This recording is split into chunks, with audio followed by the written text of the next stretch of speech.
Good morning eighth Hindi medium के student. आज हम हिंदी में पाठ 8 आर्यभट्ट ज्योतिषी आचार्य के बारे में पढ़ेंगे। हम इसके पहले वाले भाग में उनकी आधी कहानी पढ़ चुके हैं। अब ये जो पाठ है निबंध के रूप में लिखा गया है और इसके जो लेखक हैं वो गुणाकार मूले जी हैं। अब जो आर्यभट्ट दक्षिण पथ में गोदावरी तट के अश्मक जनपद में पैदा हुए थे, तो इसलिए बाद में उनका नाम क्या पड़ गया, अश्मकाचार्य के नाम से भी वे प्रसिद्ध हुए। बचपन से ही वे तेज बुद्धि के थे। गणित एवं ज्योतिष के अध्ययन में उनकी रुचि थी। इन विषयों का गहन अध्ययन करने के लिए ही वे अपने अश्मक जनपद से इतनी दूर कहाँ पर आए थे, पाटलिपुत्र नगर आए थे। आर्यभट्ट आँख मूंदकर पुरानी गलत बातें मानने को कभी तैयार नहीं थे। वे हमेशा अपने विचार बेहिचक प्रस्तुत कर देते थे। ग्रहणों के बारे में ही नहीं, आकाश की दूसरी अनेक घटनाओं के बारे में उनके अपने स्वतंत्र विचार थे। उस जमाने के प्रायः सभी लोग, ज्योतिषी भी, यही समझते थे कि हमारी पृथ्वी आकाश में स्थिर थी। किसी ज्योतिषी के मन में इस सवाल को लेकर कोई नई बात उठी भी होगी तो भी धर्म ग्रंथों के वचनों के खिलाफ आवाज़ उठाने का साहस उनमें नहीं था। मतलब किसी ने भी उस समय, कोई से भी ऐसे ज्योतिष नहीं थे जिन्होंने उस समय उसके खिलाफ, यानी धर्म के वचनों के खिलाफ जाने का साहस किया। मगर आर्यभट्ट ही ऐसे साहसी व्यक्ति थे, आचार्य थे, जिन्होंने पृथ्वी के, अब उन्होंने क्या किया, पृथ्वी की गति के बारे में अपने विचार खुलकर जाहिर किए। आर्यभट्ट हमारे देश के पहले ज्योतिषी थे जिन्होंने साफ शब्दों में कह दिया कि पृथ्वी स्थिर नहीं है, यह अपनी धुरी पर चक्कर लगाती है। स्थिर तो आकाश का तारामंडल है, तो फिर आकाश के तारे हमेशा चक्कर लगाते क्यों दिखाई देते हैं, तो पृथ्वी के चक्कर लगाने का ही पता हमें क्यों नहीं चलता। तो आर्यभट्ट ने इसका क्या उत्तर दिया जब उनसे ये प्रश्न पूछा गया कि आकाश में तारे चक्कर लगाते क्यों दिखाई नहीं देते और पृथ्वी के चक्कर लगाने का पता हमें क्यों नहीं चलता। तो फिर आर्यभट्ट ने इसका जवाब दिया कि समझ लो कि नदी में एक नाव है, वह धारा के साथ तेजी से आगे बढ़ रही है।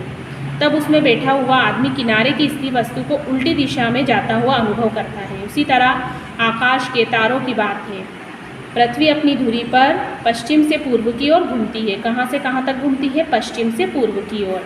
इसके साथ हम भी घूमते रहते हैं, इसलिए आकाश का स्थिर तारामंडल हमें पूर्व से पश्चिम की ओर जाता जान पड़ता है। दरअसल तारामंडल स्थिर है, वो अपनी जगह पर ही है और पृथ्वी ही अपनी धुरी पर क्या लगाती है, चक्कर लगाती है। ज्ञान विज्ञान के क्षेत्र में संसार को प्राचीन भारत की सबसे बड़ी देन है शून्य सहित केवल 10 अंक संकेतों से ही संख्याओं को व्यक्त करना, और इस दार्शनिक स्थानमान अंक पद्धति की खोज आर्यभट्ट से 3-4 सदियों पहले ही हो चुकी थी। आर्यभट्ट इस नई अंक पद्धति से परिचित थे। उन्होंने अपने ग्रंथ में आरंभ में वृंद यानी इतने अरब तक की 10 गुणोत्तर संज्ञाएं देकर लिखा है और इनमें प्रत्येक स्थान पर अपने पिछले स्थान से 10 गुना है।